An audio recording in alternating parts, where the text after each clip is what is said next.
Hello children, आज हम class 9th की बुक बिहाइव से पोएम पढ़ेंगे नो मैन आर फॉरेन। और पोएट हैं James किरकअप।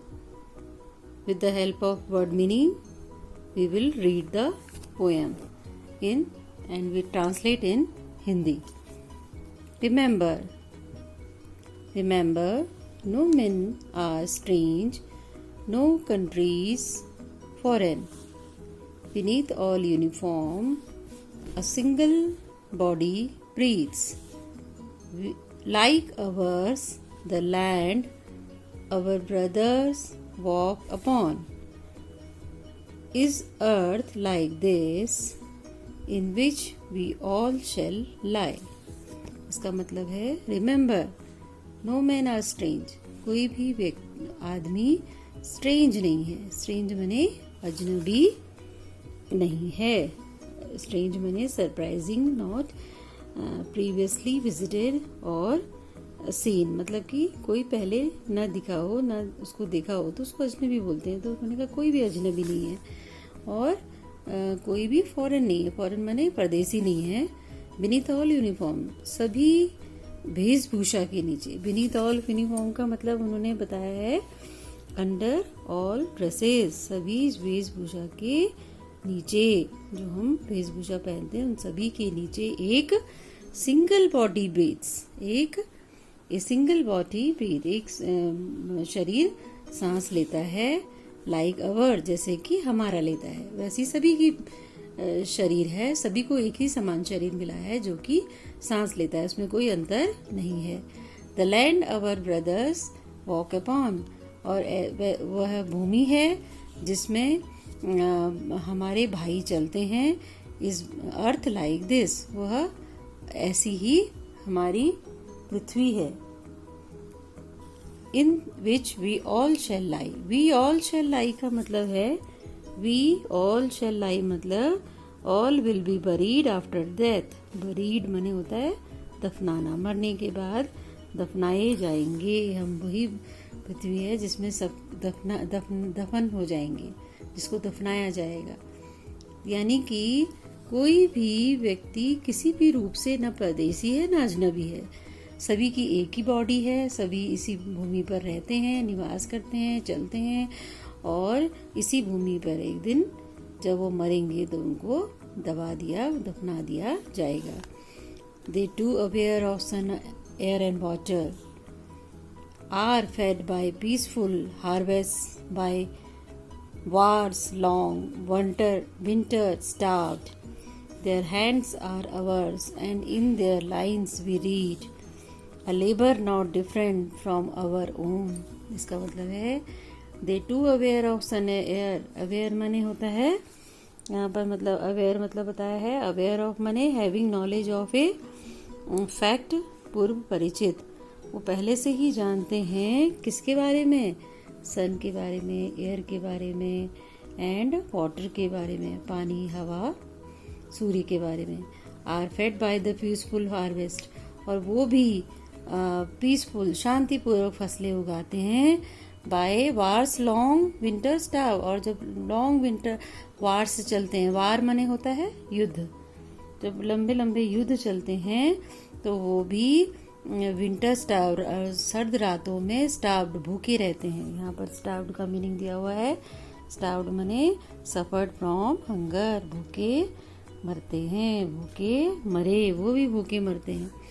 Their hands are hours, उनके हाथ भी हमारे हाथ जैसे हैं। And in their lines we read, उनके हाथों में जो लकीरें हैं उनको हम पढ़ सकते हैं। Labour not different from our own, और वो हमसे अलग नहीं है। जो काम करते हैं उनके हाथ हमारे हाथों जैसे हैं, उनके हाथों की लकीरें भी को पढ़िए, मेहनत करने से बनी हैं जैसे हमारे हाथों में बनी हैं। तो ये इसका have eyes like our that wake, और sleep and strength that can be won by love in every land in common life that all can recognise and understand. Remember माने क्या हुआ, याद रखो।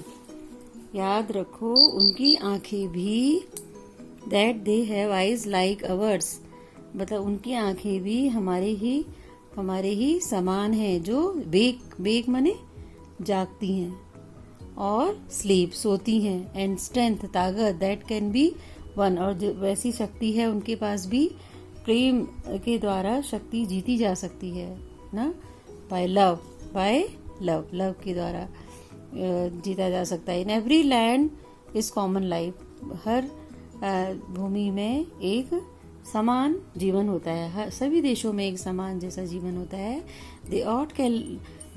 That all can recognise and understand, और उस जीवन को सभी पहचानते हैं और उसका महत्व समझते हैं। Let us remember whenever we are told to hate our brothers, it is ourselves that we shall disposes, betray, condemn.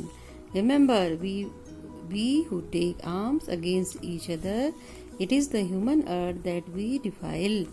इसका मतलब है कि ये याद रखो, आओ याद रखें हम कि जब भी हमसे ये कहा जाएगा कि टू हेट माने घृणा करना, अवर माने हमारे, ब्रदर्स भाइयों से, इट इज अवर सेल्फ, तो क्या होगा, ऐसा करने से हम स्वयं ही अपने भाइयों से वंचित हो जाएंगे।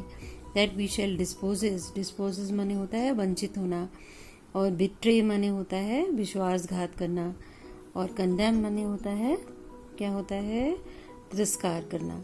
तो हम स्वयं से भाइयों से अपने को वंचित करेंगे, स्वयं के साथ विश्वासघात करेंगे और स्वयं का तिरस्कार करेंगे। याद रखो, जो आर्म्स अगेंस्ट ईच अदर, जो एक दूसरे के विरुद्ध हथियार उठाते हैं, वो इट इज द ह्यूमन, इससे हम मानव जाति की पृथ्वी को गंदा करते हैं, डिफाइल माने गंदा करते हैं।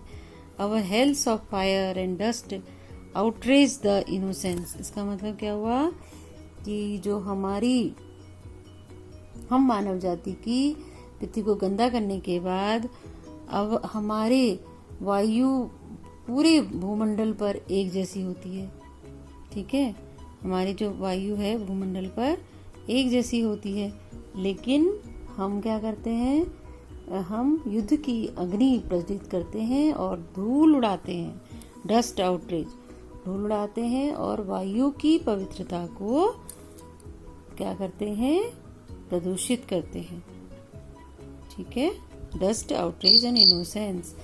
Remember, no man are foreign and no countries are strange, याद रखो कोई भी व्यक्ति ना तो परदेसी है एंड कोई भी कंट्री, कोई भी देश जो है वो स्ट्रेंज नहीं है, अजनबी नहीं है। यहाँ पर वर्ड मीनिंग्स लिखे हैं। डिस्पोजेस माने होता है संपत्ति से वंचित करना, बिट्रे माने होता है विश्वासघात करना, कंडेम माने होता है तिरस्कार करना, और टेक आर्म्स फाइट लड़ना, डिफाइल माने मेक डर्टी गंदा करना, और डस्ट माने धूल, आउटरेज द इनोसेंस ऑफ, यानी कि यहाँ पर आया था ना, आउटरेज द इनोसेंस ऑफ, मतलब कि पवित्रता भंग करना। हम अपने इस ऐसे करने से हम अपनी पृथ्वी को, जो शुद्ध वायु है, उसको हम पवित्रता उसकी भंग करते हैं। तो इस प्रकार से यह